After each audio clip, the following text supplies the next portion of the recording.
ये कहानी है राजेंद्र नगर की, जहाँ नैना अपनी माँ सरला के साथ रहा करती थी। सरला के पति का देहांत बहुत समय पहले ही हो गया था, इसलिए अब सरला एक अमीर आदमी के घर में काम करके अपना घर चलाती थी। बेटा, मैंने नाश्ता बना दिया है, खा ले। ठीक है, खा लूंगी। आपने खाया? नहीं, तू खा ले, मैं बाद में खा लूंगी। क्यों? क्यों क्या? कह रही हूँ ना, बात मान। साफ साफ कहो ना, इतना ही नाश्ता है, आपके लिए है ही नहीं। अरे तू क्यों परेशान होती है? मैं जाकर एक ब्रेड ले आती हूँ, तू बैठ आराम से। ये सुनकर नैना हैरान हो गई और बोली, क्या क्या कहा आपने? कहाँ जा रही हो? ब्रेड लेने। माँ, आपको मालूम है ना आपको क्या दिक्कत है, फिर भी अकेले बाहर जाने की बात कर रही हो। अरे मैं कहीं दूर थोड़ी ना जा रही हूँ, बस नुक्कड़ वाली दुकान तक जाऊंगी। नुक्कड़ वाली दुकान तक जाकर भी आप वापस नहीं आ पाओगी। आपको पता है ना डॉक्टर ने क्या कहा था? आपको ये जो बीमारी है, इसके चलते आप कोई भी पेचीदा चीज याद नहीं रख सकती, चाहे वो घुमावदार रास्ते हो या फोन नंबर हो या एड्रेस या कुछ भी। आपको सिर्फ इतना याद रह जाएगा कि इस शहर में घर है, घर तक पहुंचना कैसे है आप नहीं समझ पाओगी। लेकिन बेटा, मैं कब तक तेरे सहारे बैठी रहूंगी? आप मेरे सहारे नहीं हो, मैं आपके सहारे हूँ। अगर आप कहीं खो गई या चली गई तो मेरा क्या होगा? अच्छा बाबा, ठीक है। अब सुबह सुबह भाषण सुनाएगी क्या? जा, तू खुद जाकर ब्रेड ले आ।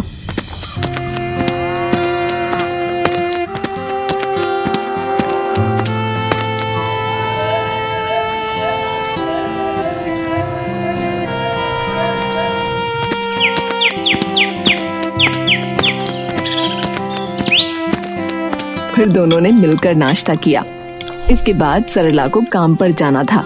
नैना रोज सुबह उसे काम पर छोड़ने जाती थी और फिर शाम को लेने जाती थी। नमस्ते मालिक। नमस्ते मालकिन। हाँ, नमस्ते। नमस्ते। बेटा नमस्ते कर। नमस्ते। हाँ ठीक है, काम पर लगो सरला। ठीक है माँ, मैं आती हूँ शाम को। राजेंद्र नगर की शाम ढल चुकी थी। नैना हमेशा की तरह अपनी माँ सरला को लेने मोनिका मैडम के घर पहुंची, लेकिन उस दिन कुछ अजीब था, बहुत अजीब। माँ कहाँ है? सरला नजर नहीं आई। नैना ने दरवाजा खटखटाया। अंदर से मोनिका निकली। मालकिन, माँ को लेने आई हूँ। आज तुम अपनी माँ को लेकर नहीं जा सकती। अरे मजाक कर रही है क्या? माँ कहाँ है?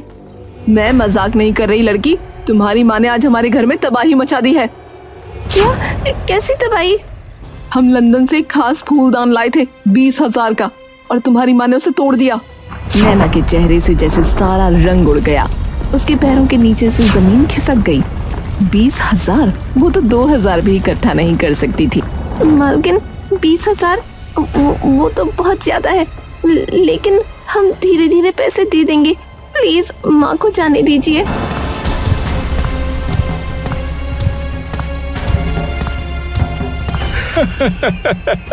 अरे मैं जानता हूँ तुम जैसे गरीबों को। हाँ, आज दया दिखा दी तो कल गायब हो जाओगी। हाँ, पहले पैसे लाओ, फिर माँ ले जाना, समझी? कम से कम एक बार, बस एक बार माँ से मिल तो लेने दीजिए। राजीव, दिखा दो इसे इसकी माँ, ताकि समझे अपनी औकात।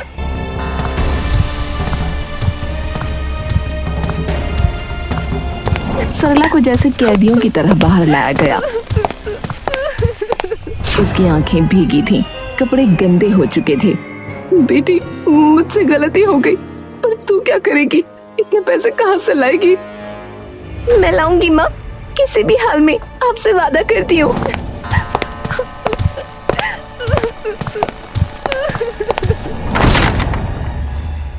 और नैना वहीं जमीन पर बैठकर रोती रही, लेकिन उसे पता नहीं था कि ये राजीव और मोनिका की चाल है।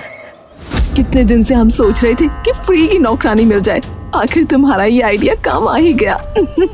हाँ और क्या, इसकी लड़की 20,000 कभी ला ही नहीं पाएगी, और ये रहेगी आराम से हमारे घर में फ्री की नौकरानी बनकर। उस पगली को तो पता ही नहीं कि फूलदान सिर्फ 500 का है। उधर नैना को कुछ समझ नहीं आ रहा था। तभी उसके दिमाग में पुलिस का ख्याल आया। वो पुलिस स्टेशन पहुंची।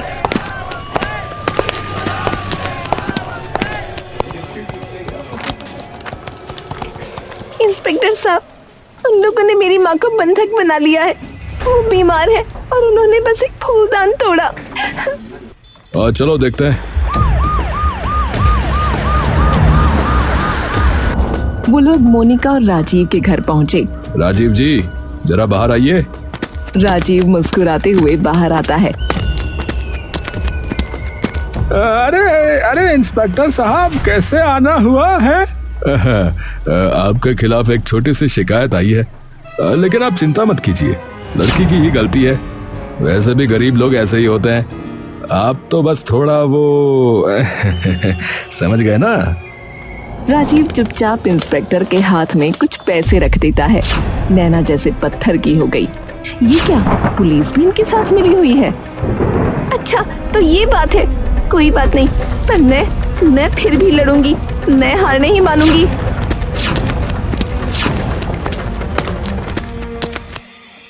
और एक होटल के पास फुटपाथ पर बैठकर रोने लगी।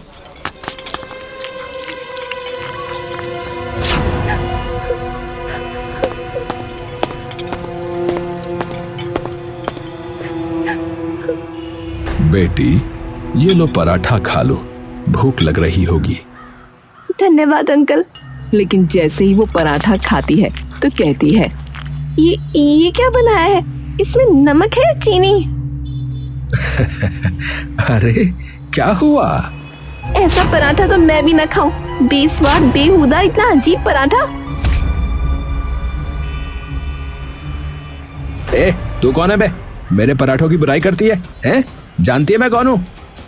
मैं हूँ वो जो तुमसे बेहतर पराठा बना सकती है।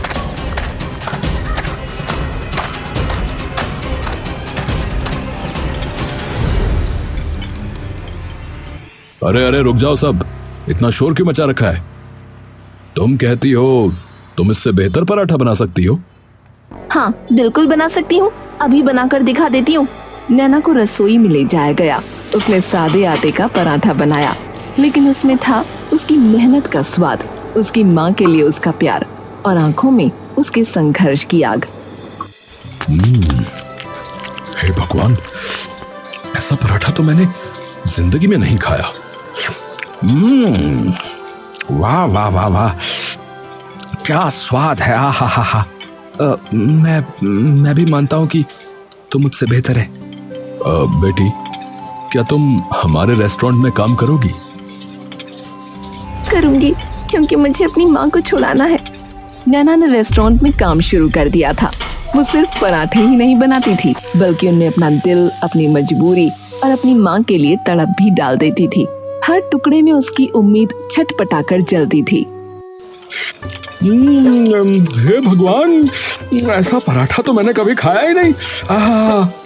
अरे भाई, जब से नई लड़की आई है ना, पराठों में जान आ गई है भैया। ये तो सच्ची में पराठे वाली देवी है भैया। रेस्टोरेंट की दीवारें गूंज उठती थी उसकी तारीफों से। और फिर कभी कभी कोई फटेहाल भूखा इंसान वहां आ जाता। बेटिया, 2 दिन से कुछ नहीं खाया, एक पराठा मिल जाता तो। आप बैठिए बाबा, भूखे को भगवान समझा जाता है। पराठा नहीं, दुआ खिला रही हूँ। नैना का दिल सुनहरा था। उसके हाथों से निकले पराठे हर भूखे की दुआ बन जाते थे। 15 दिन बीत गए।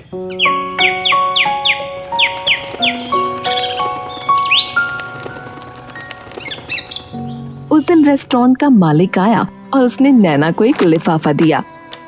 बेटी, ये तेरी मेहनत की पहली कमाई, पूरे 10,000 रुपए हैं। धन्यवाद, सच में ये मेरे लिए बहुत बड़ी बात है। लेकिन जैसे ही मालिक की नजर उसके चेहरे पर पड़ी, वो ठिठक गया। अरे क्या हुआ? 10,000 मिलकर भी तू इतनी उदास क्यों है? क्योंकि मुझे 20,000 चाहिए। मेरी माँ वो बंधक है। क्या? ये बात तुमने पहले क्यों नहीं बताई मुझे? मैं भीख नहीं मांगना चाहती थी। आप मुझे जानते तक नहीं थे। मैं मेहनत से कमाकर अपनी माँ को छुड़ाना चाहती थी, वरना तो लोग चोरियां भी कर लेते हैं। रेस्टोरेंट का मालिक उसके जवाब से सन्न रह गया। और फिर उसने वो किया जिसकी उम्मीद नैना को भी नहीं थी। तू तो हीरे जैसी है बेटी। ये ले, ये और 10,000। जा अपनी माँ को वापस लेकर आ। सच? आप मुझे और पैसे दे रहे हैं? हाँ जा बेटी, आज एक बेटी की जीत होगी।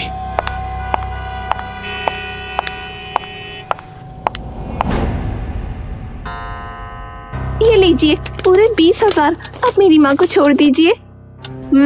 मुझे उम्मीद नहीं थी तुम ये कर पाओगी, लेकिन तुमने वादा निभाया। ठीक है, अब प्लीज मेरी माँ कहाँ है, उन्हें बुलाइए ना। ओ वो तुम्हारी माँ कल रात। क्या हुआ उन्हें? वो भाग गई। क्या? आप झूठ बोल रही हैं। आपने उन्हें कहीं छिपा रखा है। कहाँ रखा है मेरी माँ को? नैना पागलों की तरह घर के कमरों में घुसने लगी, लेकिन तभी मोनिका चिल्लाई, गार्ड पकड़ो इसे, बाहर फेंको इसे।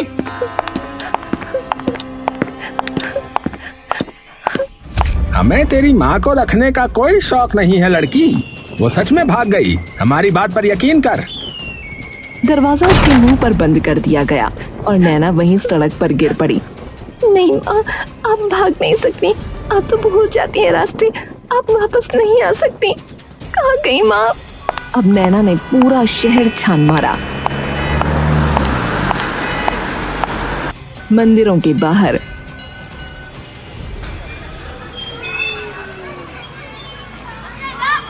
किसी बूढ़ी औरत को देखा है, नीली साड़ी में, थोड़ी खोई हुई सी है। नहीं बेटी, नहीं देखा। उसका दिल फट कर रह गया, पर हार मानने का सवाल ही नहीं था। उसने सोचा एक बार फिर पुलिस के पास चलती हूँ।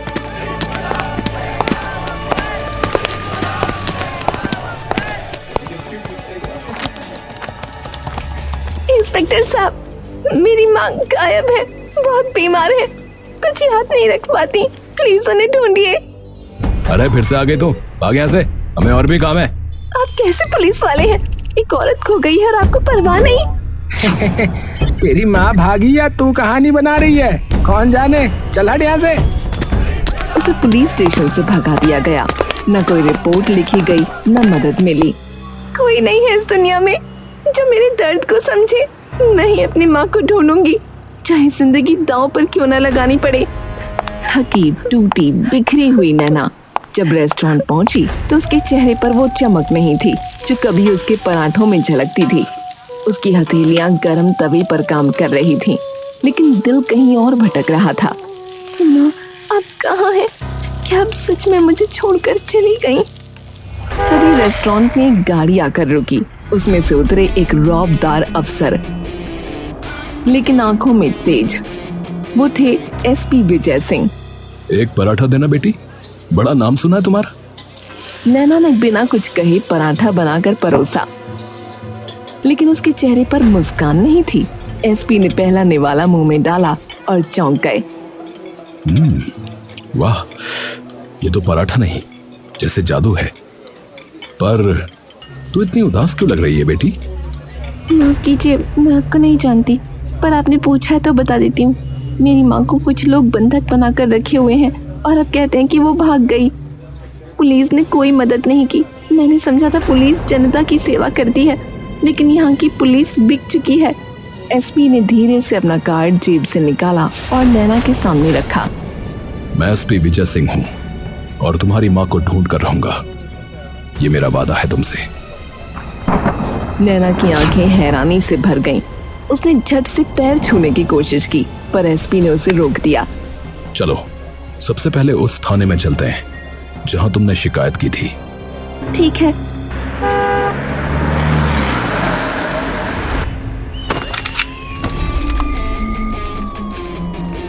एसपी विजय सिंह ने थाने में कदम रखते ही जैसे भूचाल ला दिया। कहाँ है वो इंस्पेक्टर और हवलदार जिन्हें एक लड़की की फरियाद मजाक लगी थी? कहाँ है वो? सर सलाम साहब, हमें नहीं पता था सर। चुप रहो, तुम दोनों को सस्पेंड किया जाता है तत्काल प्रभाव से। वर्दी पहनने का हक नहीं है तुम जैसों को। थाने की दीवारें कांप उठी और नैना की आंखों में पहली बार उम्मीद की चिंगारी जली। फिर वो दोनों राजीव और मोनिका के घर पहुंचे। देखो राजीव और मोनिका, अगर तुमने उस औरत को कहीं भी छिपाया है तो याद रखो, कानून की नजरें बहुत तेज होती हैं। नहीं सर, वो सच में भाग गई। हमने सोचा था कि उसे फ्री की नौकरानी बनाकर रखेंगे, लेकिन वो तो भाग गई। क्या? ये देखिए सीसीटीवी फुटेज। ये रही बाहर की फुटेज। देखिए ये रही नैना की माँ सरला। ये देखिए 2 दिन पहले रात को बाहर निकल गई थी।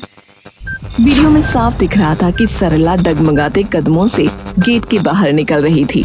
एसपी ने वीडियो रुकवाया और सर झुका लिया। ठीक है, अब ये केस मेरी निगरानी में रहेगा। तुरंत सरला की फोटो पूरे शहर में लगवा दी गई। दीवारों, बस स्टैंडों, रेडियो, हर जगह सिर्फ एक ही पुकार, क्या आपने इस औरत को देखा है?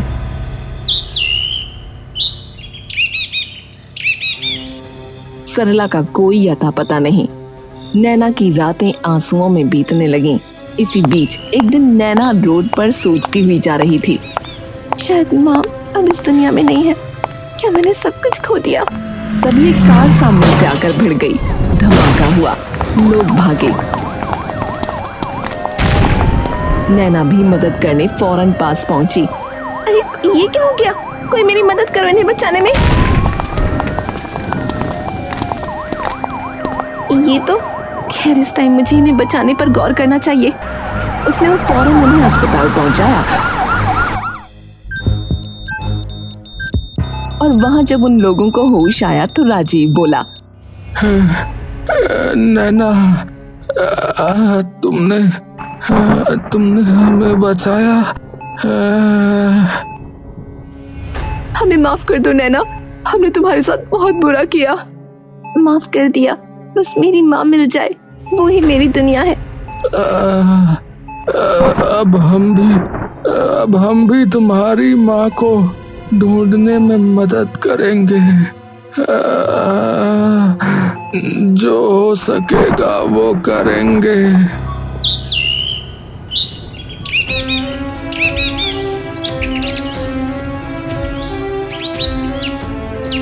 अब राजीव और मोनिका भी अपनी जान पहचान और हर तरीके से सरला को ढूंढने लगे, लेकिन दिन बीतते जा रहे थे और कोई सुराग नहीं। माँ अब कहाँ चली गई? अब क्यों नहीं मिल रही? कोई उसका आंसू नहीं रोक पा रहा था। वो टूटी हुई, बिखरी हुई, फिर भी उठी और काम पर लौट गई। रेस्टोरेंट में हलचल थी। तभी एक कमजोर आवाज गूंजी, बेटी एक पराठा मिलेगा? हाँ बैठिए, गरम है। तभी कोई बोला, अरे ये तो वही औरत है जिसके पोस्टर लगे हैं पूरे शहर में। नैना ने झटके से नजर उठाई और उसका शरीर जैसे जम गया। आंखों से आंसू बहने लगे। माँ! सामने सरला खड़ी थी, लेकिन जैसे ही नैना ने उसे गले लगाया सब दर्द खत्म हो गया। मैं भी तुझे ही ढूंढ रही थी, पर रास्ते याद ही नहीं रहे बेटी। घर, पता, गलियां, 14 नंबर, सब कुछ भूल गई थी। मैंने पूरा शहर ढूंढ मारा माँ, हर नुक्कड़, हर मंदिर, बस आप ही नहीं मिली माँ। दोनों माँ बेटी गले लगकर फूट फूट कर रो पड़ी। रेस्टोरेंट के लोग, ग्राहक, मालिक सब तालियां बजा रहे थे। लो भाई, आज पराठों में नहीं, जिंदगी में जान आ गई है। रास्ते भर सरला बस उसका हाथ पकड़े रही, जैसे कह रही हो अब कभी नहीं छोड़ूंगी।